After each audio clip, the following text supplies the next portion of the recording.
아, 1년째, 10년째, 50년째 이상 해오신 분들이 계실 텐데요. 우리가 지금 이렇게 신앙생활을 하지만 신앙생활의 출발점은 각자 다양한 것 같습니다. 어떤 분은 어릴 때부터 부모님을 따라서 자연스럽게 교회에 다닌 모태신앙도 계시고, 또 어떤 분은 친구나 가족을 따라서 이렇게 교회에 나와서 예수님을 믿게 된 분도 계실 것이고, 어떤 분은 스스로 내가 발걸음을 또 찾아서 교회에 나와서 믿기도 하시고, 때로는 가끔 80세가 넘어서 세례받는 분들이 계신데 끝까지 안 믿으시다가 가족들이 전도해서 노년에 예수 믿고 또 그렇게 신앙생활 하시는 분도 계십니다. 주일학교 아이들 지난주에 초청잔치를 했는데요. 애들이 처음에는 예수님 때문에 오는 게 아니라 친구 좋아서 오잖아요. 아무 생각 없이 친구 좋아서 예배를 드리고 하다 보면 어느 순간에 믿음이 들어가고 그렇게 예수님을 믿는 경우도 있습니다. 예전에는 우리 청년들 교회 오면 이쁘고 참한 자매들이 있고 멋진 형제들이 있다, 이런 얘기 때문에 사람을 만나기 위해서 여러 가지 이유로 또 교회를 나오기도 합니다. 근데 가끔 그런 간증을 들을 때가 있어요. 저는 예전에 예수님을 안 믿었는데 죽을 병에 걸렸다가 치유받아가지고 예수를 믿게 됐습니다. 어떤 분들은 제가 교통사고 나서 거의 죽기 직전이었는데 하나님의 은혜로 제가 살아나서 예수를 믿게 되었습니다. 그런 이야기를 우리가 들을 때도 있습니다. 그래서 저 같은 이제 모태신앙이나 교회 오래 다닌 분들은 막 체험하고 간증을 들으면 대단하다, 부럽기도 하고 그런 생각이 들 때도 있었던 것 같아요. 오늘 우리가 신앙생활하면서 다양하게 예수를 믿는데 과연 신앙생활에서 가장 중요한 것이 무엇인가? 특별히 오늘 기적과 체험에 대한 말씀을 예수님이 하십니다. 기적과 체험이 어떤 의미인가? 혹시 신앙생활에 있어서 그것보다 더 중요한 것은 무엇인가? 오늘 예수님이 말씀을 하고 계십니다. 자, 우리 오늘은 갈릴리에서 있었던 사건인데요. 어떤 한 신하가, 한 사람이 자식이 죽을 병에 걸려서 예수님에게 찾아옵니다. 그 사람은 왕의 신하라고 알려져 있는데 예수님이 갈릴리에 오셨다는 말을 듣고 멀리서 찾아와서 예수님께 치료를 구하고 있습니다. 예수님은 생각하지 못한 방식으로 그 사람을 치유해요. 그리고 그 사람과 그의 온 가족들이 예수님을 믿게 되는 역사가 나타나게 됩니다. 오늘 말씀을 통해서 우리가 신앙생활 하는 데 있어서 가장 중요한 것이 무엇인가? 기적도 체험도 여러 가지가 있겠지만 신앙의 본질이 무엇인가? 같이 한번 살펴보도록 하겠습니다. 앞에까지 배경을 말씀드리면 이제 수가성, 사마리아 성에서 여인을 만나서 예수님이 대화하면서 몇 시간 정도 만나셨겠죠. 대화하면서 여인이 예수님을 메시아로 인정하게 되고 물동이를 집어 던지고 마을로 들어가서 내가 예수님을 만났습니다. 사람들을 데리고 와서 많은 사람들이 예수님을 믿는 그 사건이 벌어지게 됩니다. 사마리아에는 길게 안 계셨어요. 딱 이틀 계신 거예요. 이틀 계셨는데 거기서 수많은 사람들이 예수님을 믿는 놀라운 부흥의 역사가 나타나게 된 것이죠. 이어서 예수님은 갈릴리로 가십니다. 그러니까 원래 예수님의 목적지는 유대에서 갈릴리로 가시는 거예요. 그런데 중간에 여인을 만나기 위해서 사마리아를 통과하셨던 것이죠. 그렇게 잠깐 사마리아의 일정을 마치시고 이제 예수님이 갈릴리로 가셨습니다. 근데 갈릴리는 예수님의 고향이에요. 나사렛, 예수님이 태어나고 자란 것입니다. 과연 예수님은 자기 고향 사람들에게 환영을 받을 수 있었을까? 오늘 성경을 보면 그렇지 않은 것 같아요. 예수님이 뭐라고 하시냐면 선지자가 자기 고향에서는 환영을 받지 못한다, 이런 말씀을 하세요. 선지자가 고향에서는 환영을 받지 못한다. 왜 그랬을까요? 고향 사람들은 예수님이 어떻게 태어나고 자란지 다 알았기 때문에 예수님에 대한 편견이 있었어요. 저 사람 요셉의 아들 목수가 아니냐, 마리아가 낳은 아들이 아니냐, 그의 형제들을 다 알고 있는데 그가 무슨 메시아냐, 하나님의 아들이냐라는 그런 편견들이 많이 있었습니다. 그래서 고향 가면 항상 딸을 당하셨어요. 그래서 누가복음 같은 데 보면 심지어 고향 사람들이 예수님을 낭떠러지에 밀어서 죽이려고 했다, 이렇게 나옵니다. 근데 예수님이 이렇게 지나가는 것이죠. 이 말씀을 보면 저도 이제 목사로서 이렇게 하면서 좀 공감이 가는 부분이 있어요. 지금은 제가 이제 목사가 돼서 이렇게 여러분들을 만나서 태어날 때부터 목사처럼 저희는 이렇게 태어날 때처럼 권사님으로 보고 이렇게 봤지만 이제 고향 친구들이나 이제 시골에 가서 친구들을 만나면 알잖아요. 어떤 사람이었는지, 얼마나 지금은 목사라고 다니지만 얼마나 중고등학교 때, 대학교 때 사고 치고 다녔는지 다 똑같은 사람이에요. 그래서 가끔 목사가 됐다는 걸 보면 이제 깜짝 놀라는, 네가 목사냐? 뭐 이렇게 하는 그런 이야기를 들을 때가 있습니다. 나는 네가 과거에 한 일을 다 알고 있다. 목사들은 다 부족하잖아요. 가끔 사모님들도 이렇게 만나보면 사모님들 중에서도 자기가 저는 태어날 때부터 사모가 되겠어요 이런 분은 없죠. 남편을 잘못 만나서 목사를 만나는 바람에 사모가 돼서 이렇게 사모 역할을 하고 있지만 집에서나 밖에서는 그냥 다 비슷한 사람들이에요. 그래서 편견이라는 게 좀 무서운데 예수님도 하나님의 아들로 보지 않고 그냥 몫으로 본 거예요. 30년 동안 나무 이렇게 집 짓고 그런 일을 했기 때문에 예수님에 대한 편견이 가득했습니다. 그래서 사람들이 별로 고향에서는 예수님을 환영하지 않았던 것이죠. 자, 그렇게 해서 어쨌든 갈릴리에 가셨습니다. 거기서 한 사람을 만나는데 46절에 이렇게 말하고 있습니다. 예수께서 다시 갈릴리 가나에 이르시니 전에 물을 포도주로 만드신 곳이라. 왕의 신하가 있어 그의 아들이 가버나움에서 병들었더니 어디로 가셨습니까? 갈릴리에서도 가나라는 곳에 가셨는데 갈릴리 가나하면 떠오르는 기적이 있죠. 성경에 나오죠. 물을 포도주로 바꾸셨던 첫 번째 기적을 행하셨던 바로 그곳에 예수님이 가신 것이죠. 아마 소문이 좀 났을 것 같아요.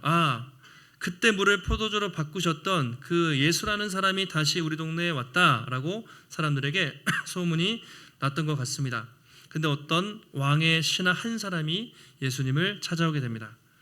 이 왕의 신하는 아마도 갈릴리 지역을 통치하고 있었던 분봉 왕이라고 말하는데 헤롯 안티파스라는 왕이 있는데요. 그 왕이 아마 신하였던 것 같아요. 그래서 그 사람이 예수님께 찾아왔습니다.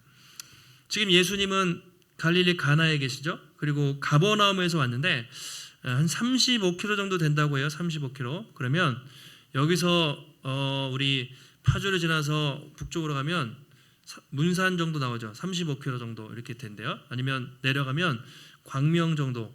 그러니까 걸어가기에는 하루길 정도 되는 꽤 가깝지 않은 길이었어요. 그런데 왕의 신하가 어떤 이유인지 예수님께 찾아오게 되었습니다.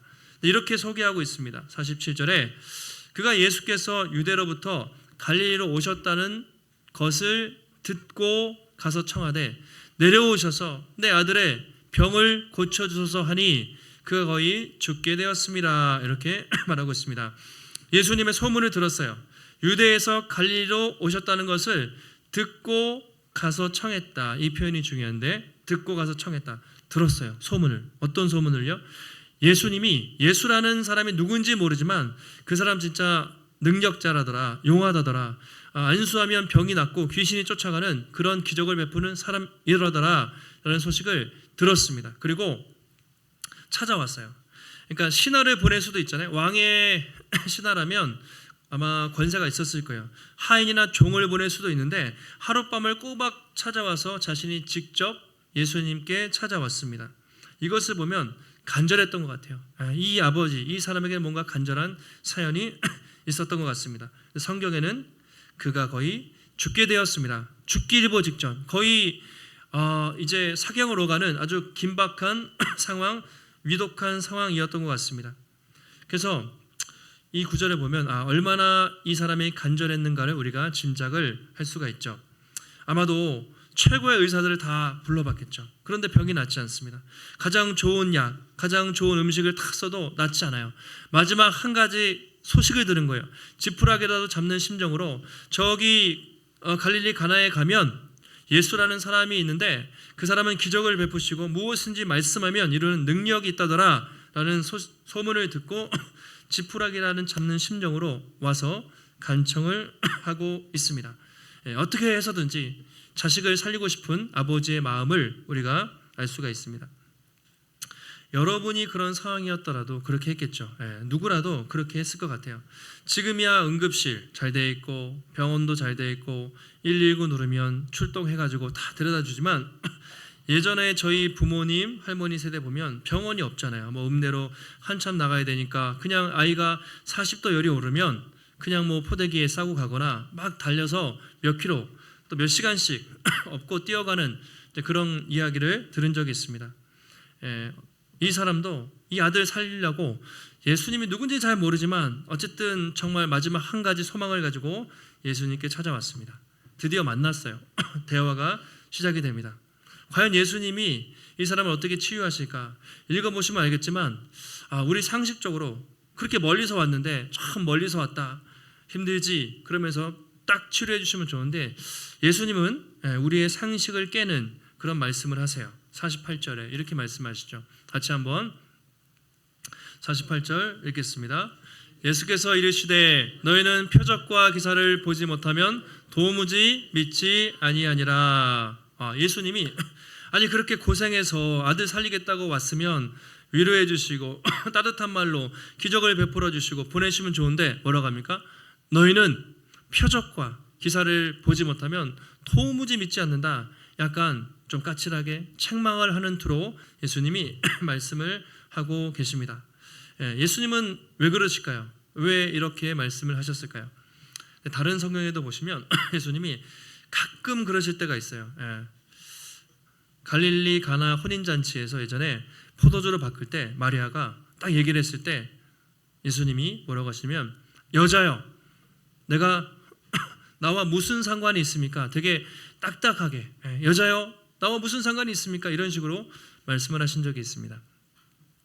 또 수로보니게 지방을 가다가 여인을 만나서 자기 병을 또 치유해 달라고 할 때 그렇게 말하죠. 자녀의 떡을 취해서 개에게 주는 것이 마땅하지 않다. 되게 모욕적인 발언이에요. 무시하는 듯한 그런 말씀을 하실 때가 종종 있어요.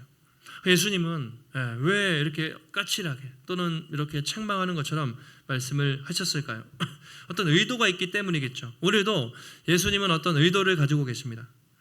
그것은 예수님이 이 사건을 통해 단지 이 사람이 자기 아들 병 고치는 그 사건으로 끝나지 않고 예수님이 누구신지 정확히 알고 그분을 믿게 되는 역사가 있기를 원하셨던 것이죠. 그냥 병 고치는 사건은 예수님을 믿게 되는 찾아온 동기에 불과해요. 이 사건을 통해 예수님이 하나님의 아들이시고 병 고침의 기적을 일으키시는 분이시는 살아계신 분이라는 것, 그의 신하뿐만 아니라 그의 가족들이 예수를 믿기 원하는 예수님의 큰 그림이 있어서 이런 말씀을 던지셨던 것이죠. 너희는 표적과 기사를 보지 않으면 도저히 믿지 않는다. 자, 너희는 이라고 되어 있잖아요. 그러니까 이 사람뿐만 아니라 그 갈릴리 지방의 모든 사람들을 말해요. 그 당시에 갈릴리의 많은 사람들이 실제로 그랬습니다. 예수님께 표적을 보여주시오, 기적을 보여주시오라고 그렇게 많이 요구를 했습니다. 당신이 메시아라면 기적을 보여달라, 표적을 보여달라, 그럼 우리가 믿겠다. 그런 식으로 계속 이야기를 했어요. 예수님에 대한 불신이 많았습니다. 표적을 봐도 믿지 않았어요. 실제로 예수님이 귀신도 쫓고 많은 병 고침을 하셔도 많은 사람들의 마음이 강팍해서 예수님을 믿지 않았습니다. 얼마 전에 유대에서 오셨잖아요. 유대에 계실 때도 바리새인들이 계속 그랬어요. 표적을 보여달라. 당신이 네가 하나님의 아들이라는 표적을 보여달라. 근데 예수님은 안 보여주셨어요. 거기서는 그들이 시험하는 걸 아셨기 때문에 요나의 표적밖에 없다. 나중에 십자가에서 죽은 그 표적이죠. 요나의 표적밖에 없다. 기적을 베풀어 주지 않았습니다. 사람들은 마지막에도 예수님에게 표적을 보여달라고 했어요. 십자가 지시기 전에 네가 하나님의 아들이면 십자가에서 내려와라. 그럼 우리가 믿겠다. 십자가를 떨치고 내려와라. 그런 식으로 끊임없이 사람들은 표적을 구했습니다. 이 표적주의 신앙, 표적을 구하는 신앙, 이것은 당시 이스라엘 백성들의 영적 상태가 얼마나 척박했는지, 완악했는지, 의심이 많았는지를 보여주고 있습니다. 그럼 이렇게 생각할 수 있죠. 목사님, 기적을 구하는 게 뭐가 잘못입니까? 그렇죠. 기적과 체험을 구하는 게 문제는 아니에요. 하나님이 때로는 우리 인생에 놀라운 표적과 병 고침과 기적을 주실 때도 있습니다. 그런데 거기에 우리가 너무 집중하게 되면 우리 신앙이 균형을 잃어버릴 수도 있는 거예요. 기적은요, 병 고침은요, 표적은요, 하나님의 선물이에요. 우리가 계속해서 달라고 요청하는 것이 아닙니다. 만약에 계속 표적과 기적을 우리가 바란다면 예수님이 어떤 분인지 주님에게 관심이 없는 거예요. 표적을 통해서 내가 기도한 대로 하나님 응답해 달라고, 내가 원하는 대로 하나님을 조정하고 하나님을 통제하고 싶은 욕구가 있는 것이죠. 내 욕심을 채우기 위해서 하나님을 조정하고 싶은 마음이 그 기적 속에 담겨 있습니다. 그래서 이 체험, 기적을 너무 지나치게 강조하면 기복주의로 빠질 수 있어요. 기복주의 신앙으로. 옛날에 뭐 그런 얘기가 있죠. 삼박자 축복. 그래서 예수 믿으면 구원받고 건강의 복과 재물의 복과 복복복을 받는데 물론 그럴 수도 있지만 성경은 예수 믿는다고 다 복받는다고 얘기하지 않잖아요. 예수님을 믿으면 고난을 받을 것이다. 이게 성경의 말씀이죠. 그러니까 너무 복에 심취하면 우리의 믿음이 이렇게 흔들릴 수가 있습니다. 대표적으로 요한복음 6장에 보시면 예수님이 사람들에게 이렇게 말씀하신 적이 있습니다. 오병이어의 기적을 일으키셨어요. 수많은 사람들이 먹이고 사람들이 예수님을 보면서 야, 이분 대단하다. 이분 왕으로 삼자. 이제 뭐 한 달이면 선거면 여론이 중요하잖아요. 그 당시 예수님은 90% 이상이 막 왕으로 삼자, 왕으로 추대하려고 막 사람들이 몰려들기 시작했습니다. 엄청난 인기였어요. 근데 예수님은 그것이 잘못됐다는 걸 아셨습니다. 그래서 이렇게 말합니다. 너희가 나를 찾는 것은 표적을 본 까닭이 아니고 떡을 먹고 배가 부른 까닭이다. 이렇게 말씀을 하세요. 너희들이 지금은 나를 막 따라오고 내 제자인 것 같지만 대부분은 무리들이었어요. 그냥 먹을 걸 채워주니까, 그냥 먹고 살만하다는 그 문제를 채워주니까 자신의 문제를 해결해주는 그런 사람 정도로 생각하고 잠시 예수님을 따랐던 것이죠. 그런데 예수님은 그들의 믿음이 정직하지 않다는 것을 잘 아셨습니다. 이렇게 기복주의가 문제가 뭐냐면 예수님 자체를 믿고 따르기보다는 예수님이 주시는 예수님이 주시는 선물 또는 축복, 예수님을 내 삶의 문제를 해결하는 수단으로, 또 내 유익을 위한 수단으로 우리가 생각할 수도 있기 때문이죠. 여기 우리 이제 결혼하신 분들은 남편하고 아내랑 결혼하실 때 남편과 아내를 사랑해서 결혼하셨겠죠? 좋아서 결혼하셨을 텐데 조건을 보고 예를 들면 남편의 돈, 또 아내의 집안 또는 외모, 여러 가지 조건들이 있잖아요. 물론 우리가 그런 조건 때문에도 좀 하지만 사람이 좋아서 하잖아요. 내가 이 사람과 이 남편과 이 아내와 만나서 내가 평생을 같이 살아봐야겠다. 이제 이런 마음으로 하죠. 내가 저 사람을 이용해서 내가 행복하게 살아야지. 이런 마음으로 결혼은 하지 않죠. 마찬가지로 우리가 신앙생활 할 때도 예수님을 믿고 따라갈 때도 마찬가지죠. 우리가 예수님 자체가 좋아서 예수님을 믿고 사랑해서 그분을 따르는가, 아니면 예수님이 주시는 기도의 응답 또는 선물 또는 축복, 그런 것들 때문에 예수님을 따르는가, 그러니까 예수님 자체를, 하나님 자체를 사랑하는가, 하나님이 주시는 응답과 축복을 따르며 생각하며 내가 따르고 있는가를 우리가 잘 생각을 해봐야 하죠. 지금도 전도하면 어렵잖아요. 예수님 믿으라고 그러면 온갖 핑계를 댑니다. 기적이 필요하다. 예수님이 보이지가 않다. 예수님을 체험하게 해달라. 어떤 사람들은 예수님 과학적으로, 또 이성적인 사람들은 증명을 해달라. 뭐 등등의 온갖 그렇게 이유를 댑니다. 예수님에 대해 마음이 닫혀 있어요. 심지어 예수님을 믿는다고 하는 많은 성도들 중에서도 예수님의 제자로서 내가 십자가의 길을 따르겠습니다. 순종하기보다는 예수님을 통해 내 삶의 유익을 얻고 복을 받으려는 그런 믿음으로 그런 목적으로 따르는 분들도 적지 않은 것 같아요. 그래서 내 믿음이, 내 신앙이 하나님 앞에서 거룩하고 순전한가를 우리가 오늘 살펴볼 필요가 있습니다. 자, 그렇게 예수님이 책망하는 것 같아요. 너희는 도무지 표적과 기적을 보면 믿지 않는다. 근데 이 사람이 뭐라고 하냐면 49절에 주여 내 아이가 죽기 전에 내려와 주십시오. 그러니까 이 사람은 아직도 똑같은 것 같아요. 너무 급하니까 그게 별로 중요하지 않아요. 주님 빨리 와서 제발 내 아이를 살려 주십시오라고 간절히 외치고 있습니다. 누가 그 자리에 있어도 다른 얘기 안 들릴 것 같아요. 빨리 가서 제발 내 아들 좀 살려달라고 그렇게 이야기를 했을 것 같아요. 오늘 이 이야기를 보면서 다른 한 사건이 떠오르게 되죠. 성경 가지고 계신 분들은 아마 이렇게 그 병행 구절이라고 하는데 마태복음 8장, 누가복음 7장 이런 데 보면 그 유명한 이방인 백부장 사건이 나옵니다. 가버나움에 예수님이 가실 때 로마의 백부장이 와서 이렇게 말해요. 주님, 내 하인이 병에 걸려서 너무 고통스러워하는데 당신이 빨리 가서 치료 좀 해주십시오 라고 말합니다. 근데 예수님이 이번에는 내가 가서 고쳐주리라, 내가 가서 고쳐줄게 라고 예수님이 말씀을 하세요. 근데 백부장이 말리죠. 주님 괜찮습니다. 오시지 않아도 됩니다.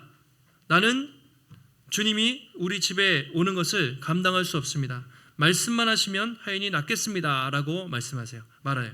그게 마태복음 8장에 나와 있는데요. 이렇게 말하고 있습니다. 주여 내 집에 들어오심을 내가 감당하지 못하겠사오니 다만 말씀으로만 하옵소서. 그러면 내 하인이 낫겠사옵나이다. 놀라운 믿음이죠. 우리 집에 안 오셔도 여기서 주님이 말씀만 하시면 바로 나올 줄 믿습니다. 이렇게 고백을 한 거죠. 그때 예수님이 놀라요. 야, 이스라엘 중에서도, 이 사람은 이방인 백부장이잖아요. 이스라엘 사람들 중에서도 내가 이만한 믿음을 본 적이 없다. 말씀만 하면 나을 것이라는 엄청난 믿음을 대해 예수님이 칭찬을 하고 계십니다. 또 오늘 다시 돌아오면 이 사람은 별로 믿음이 없는 것 같아요. 이런 믿음 없잖아요. 빨리 좀 가서 도와달라고 그렇게 요청하고 있습니다. 그때 예수님이 이렇게 말씀하세요. 가라, 네 아들이 살아있다. 네 아들이 살아날 것이다 라고 말씀을 하세요. 근데 이 사람의 반응이 중요합니다. 그때 이 사람이 어떻게 하냐면 예수님의 말씀을 듣고 돌아가게 되었다고 말하고 있습니다. 50절에 예수께서 이르시되 가라, 내 아들이 살아있다 하시니 그 사람이 예수께서 하신 말씀을 믿고 가더니, 이게 중요합니다. 믿고 갔다. 처음에 이 사람은요, 믿음이 잘 없었어요. 그냥 막연했어요. 아, 내 아들이 고통당하고 있는데 혹시 이 사람이라면 아들을 살릴 수 있지 않을까라는 막연한 믿음으로 왔습니다. 근데 예수님과 이야기하면서 믿음이 생겼어요. 가라, 네 아들이 살아있다. 이 말씀을 믿었어요. 정말 이분이라면 정말 내 아들을 살릴 수 있겠구나라는 믿음을 가지고 이 사람이 돌아가게 된 것이죠. 만약에 믿음이 안 생겼으면 같이 주님 무슨 말씀이십니까? 좀 제발 가서 직접 손에 안수해 주시고 치료해 주십시오 라고 요청을 했겠죠. 그런데 믿음이 생겼어요. 어느 순간 믿음이 생겨서 주님이 말씀만 하시면 내 아들이 나을 줄 믿습니다 라고 믿음으로 받아들이고 순종함으로 돌아가게 된 것이죠. 그래서 돌아가다가 놀라운 일을 경험하게 됩니다. 그렇죠? 종들을 만나요. 그래가지고 아들이 살아나고 회복되고 있다는 얘기를 듣습니다. 다시 물어보죠. 언제부터 괜찮아졌냐? 오늘 성경에 7시라고 되어 있는데 우리 이 시간으로 오후 1시. 어제 오후 1시부터 주인님이 아들이 회복되기 시작했습니다. 그러니까 생각해 보니까 그 시간은 바로 어저께 주님을 만났을 때 네 아들이 살아날 것이다 라고 말씀하신 그때라는 것을 깨닫게 된 거죠. 그때 이 사람의 믿음이 확신을 갖게 됩니다. 아마 온몸에 소름이 돋으면서 이분은 살아계신 하나님의 아들이구나 라는 것을 깨닫게 되었습니다. 그것이 53절에 나와 있어요. 이렇게 같이 한번 읽어보실까요? 그의 아버지가 예수께서 내 아들이 살아있다 말씀하신 그때인 줄 알고 자기와 그 온 집안이 다 믿으니라. 아멘. 이 표현이 중요합니다. 예수님이 예수님의 말씀을 듣고 자기와 온 집안이 다 예수님을 믿었다라고 말하고 있습니다. 바로 이것이 예수님이 오늘 사건을 통해 원했던 바죠. 요한이 왜 이 사건을 두 번째 표적으로 기록을 했을까요? 요한은 이 사건을 통해서 예수님은 말씀하시면, 인간의 손을 얹고 뿐만 아니라 예수님이 말씀만 하시면 그 어떤 질병과 어떤 인간의 문제도 해결할 수 있는 살아계신 하나님의 아들이라는 것을 보여주기 원하는 것이죠. 또 진정한 믿음은 무엇인가? 표적, 기적이 아니라 내 경험과 상식으로 이해가 되지 않아도 하나님의 말씀을 아멘으로 믿고 순종하는 것, 그것이 바로 믿음이고, 믿음으로 순종할 때 하나님의 역사가 나타난다는 것을 보여주고 있습니다. 처음에 이 사람은 작은 믿음이었어요. 겨자씨만한 믿음이었어요. 그분을 만나면 혹시 내 아들이 살아나지 않을까라는 믿음이었어요. 예수님을 만나면서 믿음이 생겼습니다. 그래서 가라 그랬을 때 말씀에 능력이 있다는 것을 믿고 돌아갔습니다. 그리고 아이가 치유된 것을 보고 그는 하나님의 아들이구나. 자신뿐만 아니라 온 가족이 예수를 하나님의 아들로 고백하는 신앙 고백, 진정한 믿음으로 거듭나게 된 것이죠. 그것을 보여주고 있습니다. 더 나아가서 이 사건은 예수님은 단지 인간의 질병, 인간의 문제만을 해결하기 위해 오신 분이 아니라 영원히 고통당하고 있는 죄와 사망 권세에서 영원히 신음하고 있는 이 죽을 병, 불치병에 걸려있는 인간을 구원하기 위해 이 땅에 오신 분이고, 그가 우리를 대신해서 십자가에 죽으심으로 우리가 영원한 생명을 얻게 되었다라는 것을 보여주고 있습니다. 여러분, 기적이라고 얘기해도 이 아들도 나중에는 다시 죽잖아요. 우리가 아무리 큰 기적을 경험해도 결국은 이 땅에서 잠깐일 뿐이에요. 그런데 예수님께서는 우리를 대신해서 십자가에 못 박혀 죽으심으로 이 죽음의 문제를 해결하신 거죠. 죄의 문제를 해결하시고 죽음의 문제를 해결하셔서 영원히 우리에게 죽지 않는 영원한 생명을 주셨습니다. 기적 중에 최고의 기적은 바로 십자가의 기적이죠. 그리고 하나님이 우리를 여전히 사랑하고 계시다. 이것이 여러분 기적 중에 가장 큰 기적입니다. 그래서 최고의 기적은 예수님의 십자가예요. 그리고 부활입니다. 존 칼빈이, 종교개혁자 칼빈이 이렇게 말했습니다. 기적에만 의존하는 믿음은 복음에 뿌리를 두지 않기에 견고하지 않다. 기적은 진리를 향한 길잡이일 뿐 그 자체로 믿음의 본질이 아니다 라고 얘기했는데요. 기적도 필요해요. 그런데 본질이 아니라는 거예요. 본질은 하나님의 말씀이다. 믿음의 본질은 하나님의 말씀이요 십자가의 복음이죠. 늘 거기에 우리 신앙이 근거를 해야 된다. 또 마틴 로이드 존스 영국의 목사님이신데, 기독교 신앙의 핵심은 하나님의 말씀에 대한 신뢰이며 감정이나 경험이 아니라 진리에 근거한 믿음이다, 이렇게 이야기를 했습니다. 우리가 믿는 신앙의 핵심은 말씀을 믿는 거죠. 보이는 것보다 하나님의 말씀, 그리고 감정이나 경험, 때로는 감정이 느껴지지 않아요. 때로는 경험이 없어도 진리, 즉 말씀에 근거한 믿음이다. 그래서 기적도 체험도 필요합니다. 중요하지만 더 중요한 것은 날마다 하나님의 말씀을 붙잡고 말씀대로 살아가는 것이 중요하다라고 그렇게 말하고 있습니다. 여러분, 오늘 말씀을 통해서 우리는 다시 한번 깨닫게 됩니다. 우리는 이미 예수 그리스도의 십자가를 통해서 우리 인생 최고의 기적, 우리 인생에 영원히 받을 수 없는 놀라운 사랑을 받았습니다. 더 이상 다른 기적이 필요가 없어요. 이미 가장 큰 것을 받았기 때문에 오직 예수 그리스도 십자가의 복음으로 우리가 충분한 줄 믿습니다.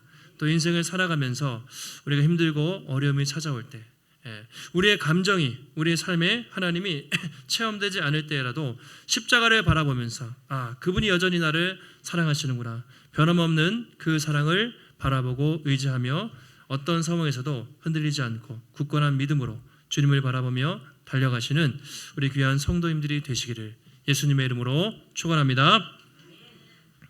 하나님 감사합니다. 오늘도 우리에게 귀한 줄 허락하시고 주님의 귀한 말씀 다시 한번 깨닫게 하시니 감사를 드립니다. 하나님, 이 신하는 육신의 질병, 아들의 병을 고치기에 왔지만 주님은 그것보다 훨씬 더 큰 선물을 주셨습니다. 아들의 질병을 고칠 뿐만 아니라 그와 온 가족이 예수 믿고 구원받는 놀라운 은혜를 주신 것을 우리가 보게 됩니다. 우리도 예수님 믿을 때 하나님, 때로는 어렵고 힘들 때도 있지만 그때마다 하나님께서 당신의 사랑하는 아들을 우리에게 보내주셨고 예수께서 우리 위하여 십자가 지심으로 죄와 사망 권세 하나님 이기시고 우리에게 영원한 생명을 주셨다는 하나님 그 기적과 축복에 감사하며 날마다 어떤 상황에도 흔들리지 않고 주님을 바라보며 십자가를 붙잡고 굳건한 믿음으로 나아가게 하여 주시옵소서.